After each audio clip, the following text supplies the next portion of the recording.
Hey girls! Today we're going to discuss a very popular theme in Gorl world, manipulation. It has nothing to do with me and everything to do with so many of you. Only little bits that make me look really fucking bad were shown with no fucking context. So Here in our corner of the internet, we are exposed to many different kinds of manipulation whenever one of the girls upload. Sometimes it's pretty easy to spot, such as when the girls contradict themselves within the same sentence. Other times, it takes more information coming to light later for us to realize the extent of the lies. Either way, this behavior coming from the girls is par for the course. We see it so clearly because we expect it. When it comes to the whole Rachel React situation, we had no idea we were being taken for fools. And now that we have a much better idea of Rachel's motivations and priorities, we can dive in deeper into her words and actions and break down just how insidious I think this whole thing was. Chapter 1. Rachel is much more intelligent than the girls. first of all, I have a first-class degree in philosophy. I wasn't going to mention that, but I'm a philosophy grad, so I feel like I kind of have to. Okay, for the sake of humanity, I hope it goes without saying that someone is more intelligent than Amberlyn Reed or Chantal Marie. So it's not much of a compliment at all. The intelligence bar is in the actual depths of hell. I'm genuinely confused. I just think it's funny whenever there's a new Amberlyn controversy and without fail, someone will come out of the woodwork just to say, I think this is a master plan to make Amberlyn more money. As if our girl could muster up her two brain cells to come up with a plan. And the fact that Rachel is smarter, for me, is what makes Rachel a lot more insidious. She was able to remain mostly undetected for quite a while in a community trained to spot deception and manipulation. That's pretty impressive, especially given Rachel's A controversy. Chapter 2. There's always a pattern. If you don't know what I'm talking about regarding the A controversy, Rachel made a video a while ago discussing a leaked conversation between Emily and a secret informant that Rachel dubbed A, which again goes to show that Rachel has no problem with private conversations being leaked as long as they're not hers. In this now deleted informant video, Rachel discusses DV allegations levied by Emily against Amber in a private conversation on vanish mode, which means you don't want the conversation to be shared.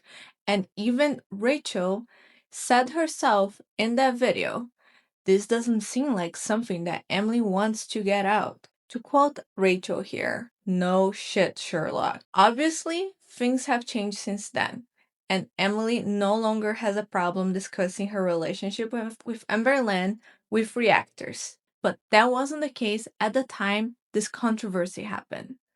Nonetheless, Rachel still posted that video with screenshots of the private conversation on vanish mode between Emily and A on the internet, the forever place. I think this was probably one of the first times where we got a glimpse of Rachel's true motivations. She chose to post this extremely sensitive and private content because she knew it would get her a lot of views, and Rachel has said herself, she sims for money, literally. Chapter 3. Minimization. I want to jump back into Rachel's now infamous apology video because it's just a treasure trove of manipulation tactics. And it is completely true that during my texting with Emily, I was much kinder to her than I might have otherwise been. I was much nicer. I was much more jokey. I sent some winky face. Actually, I don't even know if I sent winky faces, but I definitely was somewhat more amenable to her than I could have been because I wanted her to feel comfortable with me and give me all of the proof, right?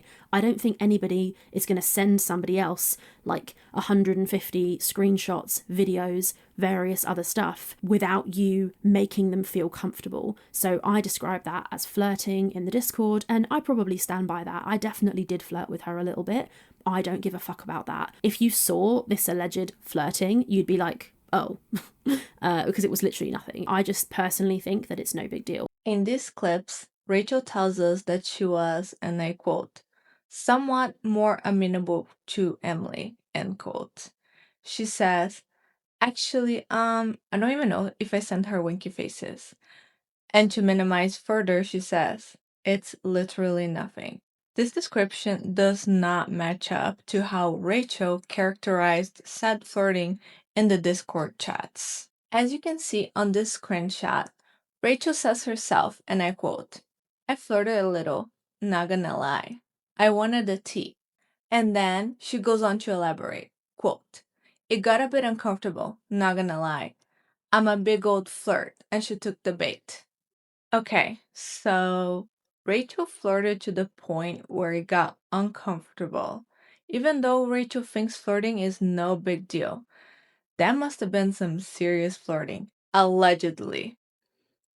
And in saying Emily took the bait, is Rachel saying that she initiated the flirting? I don't know, maybe she's referring to something else, but that's how I interpreted it. Rachel, girl, you didn't have to do any of this. Nobody made you do this. And you went out of your way and took several left turns to do this. Crazy. On the top portion of the screenshot within the same conversation, Rachel says, quote, she sent me a video of her smoking. Now, why is that statement relevant? It might just be me, but look how great Johnny Depp looks here, or Tommy Shelby looks here. I don't smoke, I never would, and yet if I'm on a night out and my girlfriend sparks one social cigarette, I cannot help but find it insanely hot. Even though I know it's awful for her, it still looks good. So this flirting got to the point where Emily sent Rachel a video that Rachel would consider hot. Maybe even seductive, allegedly. I guess it's seductive if you think smoking is hot, right? Yikes on bikes. But remember, Rachel says, I sent some winky face. Actually, I don't even know if I sent winky faces. her minimization of the situation here is striking to me. Rachel is downplaying very hard in order to avoid taking accountability. By telling us how much of a non-issue this is, Rachel's trying to shift focus from her behavior to our overreaction in order to create confusion in her viewers and to attempt damage control by trying to change our perception of reality. I think that people having a huge problem with me flirting with somebody a tiny bit to get more information is like kind of weird. Like, why do you care who I flirted with? Chapter 4, Projection. I think flirting so that you can make more money is totally normal. People do it when they're bartenders, burlesque dancers, so many different professions. You'll be a bit nicer than you want to be to somebody because you're trying to get ahead in your career. Sure. Servers and dancers can most certainly be nicer to their customers than they would be if they weren't working. I think that's why the term customer service exists. But generally, service workers don't know their customers are terrible people. And what if they find out their customers suck? You know that sign that says, we reserve the right to refuse service to anyone? Yeah, that's why that sign is there, so they can avoid dealing with a customer who's a jerk. I hate this comparison, but I had to go with it to show that even that gross simplification of the situation is ridiculous and it doesn't work. Also, Rachel didn't have to do this. The girls showed themselves all the time. Rachel is the one who chose to bait Emily into flirting with her, then allegedly told Emily at least one of her preferences, the smoking, and Emily sent her a video of that. At this point, you're so many levels deep, and you kept digging. To compare this to people who depend on tips for their income is gross. Being nice to your customer and doing what Rachel did are such wildly different things. Bringing other professions into this makes for a common manipulation tactic, projection. She's accusing others of doing the things Rachel herself is guilty of in order to deflect blame. Because if other people do it, then it's not her fault that this is such a common thing that everyone does, apparently. That is crazy behavior. Chapter 5, Damage Control. This Discord, I shared screenshots of the conversation between myself and Emily where I tell her that I'm not going to be giving her the money. I personally think it's quite fucking boring. I'm going to show you them and you can do with them what you will. This screenshot, this is the first one. I think there's 9 of them, so we'll get through them. They are honestly boring, but we'll talk about it. In these clips, Rachel tells us the screenshots of the conversation between her and Emily are boring. And for the most part, yeah, they're pretty boring. But here's the thing. Most of these screenshots only show the conversation between Emily and Rachel after the falling out. In these texts, Rachel sounds very calculated, in my opinion. She says things such as, So I say, in light of the recent developments, I know it would be a disappointment to my audience and I can't be sure confirmation of any payment wouldn't end up getting back to Amber and then be used against me. I'm pleased we were able to show the proof to the audience, but I don't think it's appropriate for me to make a payment to you. Instead, I will make a donation to a violence charity. I have to safeguard my integrity with my audience. This is something I'm not willing to risk. Thank you for understanding and I wish you all the best. and my theory is that Rachel probably at this point had to keep in mind she might have to share this text publicly. Therefore, we can see Rachel trying to frame the narrative to attempt damage control as much as you can. I think framing these texts as boring serves to minimize the perception we came into this video with, that Rachel and Emily were a lot closer than Rachel ever let on. Chapter 6, Deception.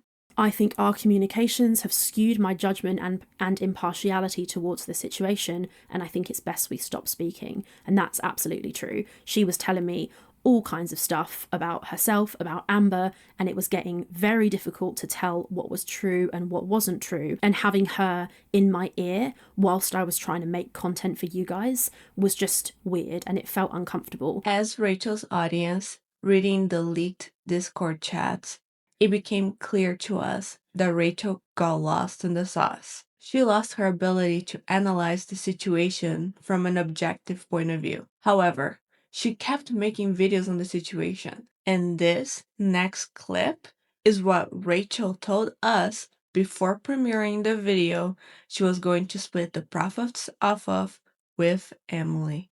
As I always say, all I want to do is analyse the proof. That is the only thing that can be relied upon. I'm not interested in he said, she said, or she said, and I am going to give a fair critical analysis of both sides, which I always try to do. That's right.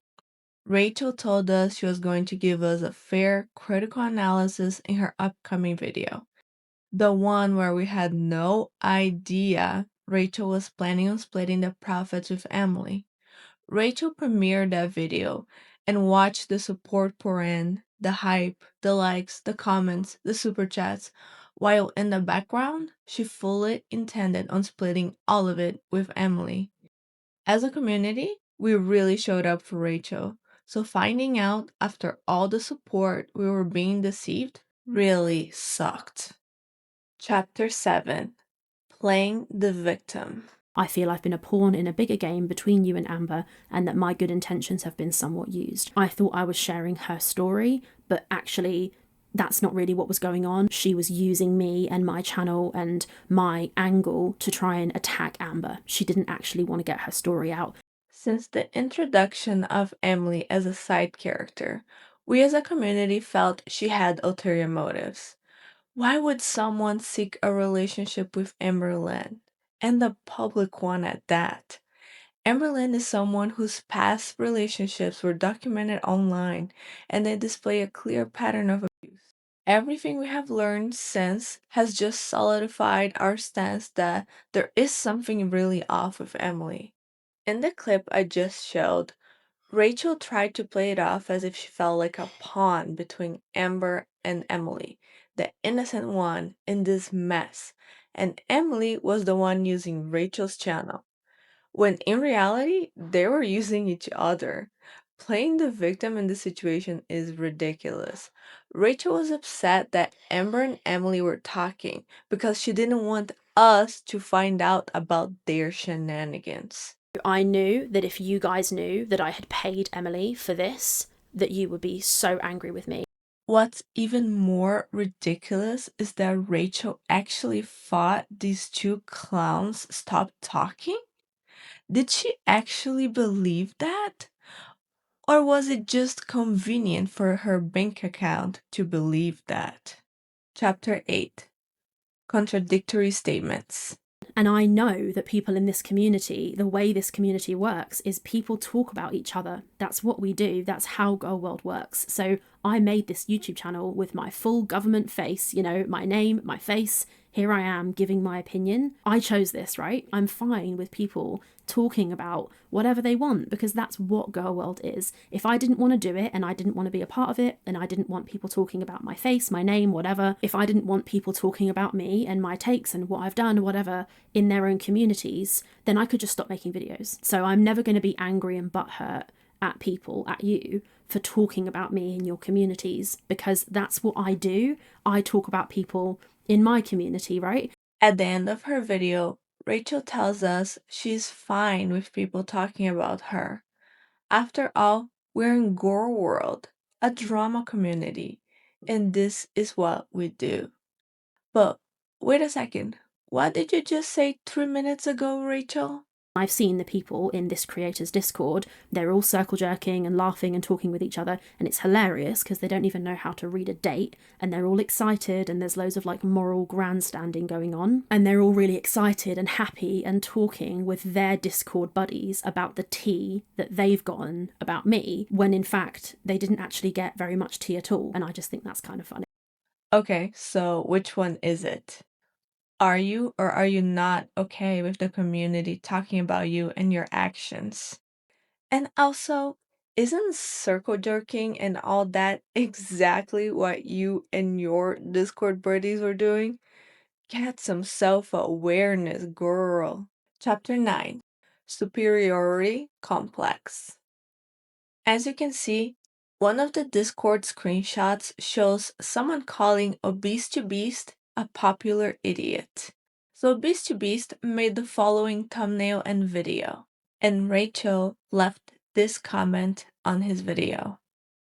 Quote, "Respectfully asking you to change this thumbnail. I didn't and never would call you an idiot. I've loved your content for ages. A picture of my face," and it cuts off. I couldn't find the original comment, unfortunately. But this is enough to make my point. Like Rachel said, the way this community works is people talk about each other. This is our soap opera. What makes Rachel think she's above criticism? So what if Obese to Beast made a dramatic thumbnail? Isn't that the whole point? Hasn't Rachel made dozens of them? And if we look at Rachel's argument, her point is that she didn't say those words. But no one said she did. It's just a dramatic thumbnail. So I'm never going to be angry and butthurt at people, at you, for talking about me in your communities because that's what I do. I talk about people in my community, right? And it's hilarious because they don't even know how to read a date. Chapter 10: More projection, but make it even grosser. Rachel says, quote, "If you offer the amount of money I have made off this, they would do way worse things than offer someone money and then change their mind." End quote. First of all, this is a masterclass in missing the point. Second of all, it was Rachel herself who said she, quote, "simps for money, literally," end quote. Why does Rachel think everyone simps for money? Projection is when someone attributes their own feelings, motives, or flaws to someone else, often to avoid guilt, shame, or self-awareness. There must be a part of Rachel who realizes the grossness of all of this, and it might cause her some shame or guilt. And instead of reflecting on her poor choices, she projects it. Rachel, a lot of your now critics used to be your once viewers. We've really liked your work. We like the person you portrayed yourself to be on your YouTube channel. We even forgave you a few times already because, hey, we're all human. We're prone to making mistakes. And I think you took our goodwill and viewership for granted. We forgave you once, we forgave you twice. So you thought we were stupid and you figured, hey, I wonder what else can I get away with right in front of these fools. And you simped too close to the sun. Rachel's condescending tone, her dismissiveness towards her audience's concerns, her masterclass in deflection, and her inability to take any tangible accountability in her 48-minute long apology video made for an intense clapback. But I want to make something clear. No one's canceling Rachel. She will continue doing what she does. But I really wanted to go through this thought process and lay it all out because I feel like all this drama was a lot more insidious than we were first led to believe. Since her apology video, Rachel has updated her community tab, letting us know she sent the entire ad revenue from the video with no deduction that she was going to split with Emily to back. Starting at the second paragraph of her community post. Rachel says, quote, I want to add that this whole situation has been my fault. I said catty things I shouldn't have said about some of my fellow creators. I made inappropriate and flippant comments about the money I earned from my YouTube channel, when in fact I am overwhelmingly grateful for this and for every single one of my subscribers. I also call DV related receipts T, which I am sorry for. I offered to pay Emily when I should not have. I was not upfront with my viewers from the start about the agreement which was made, and I am sorry for that. I am also sorry for my wonderful viewers who have been disappointed by the attitude showed in the Discord messages you saw. I am resolved to never make these mistakes again and to learn from this. End quote. So these are the words Rachel's leaving this controversy behind with, and I thought it was only fair to share them with you guys. Unfortunately for me, this feels like too little too late, but I'm not the one who'll be the judge of that. Only time will tell. And not to get all Tumblr on you guys, but this quote summarizes how I feel. Quote, the word sorry loses its power when it's repeated by habit, not by heart. End quote. This video concludes my analysis of the Rachel Reacts apology video. Thank you guys so much for watching and listening to my Gorl World ramblings. I can't believe the support I have received on my very first video. And 100 subscribers is just wild. I really enjoy analyzing this mess, and now I can do it out loud. See you next time. Bye, girls.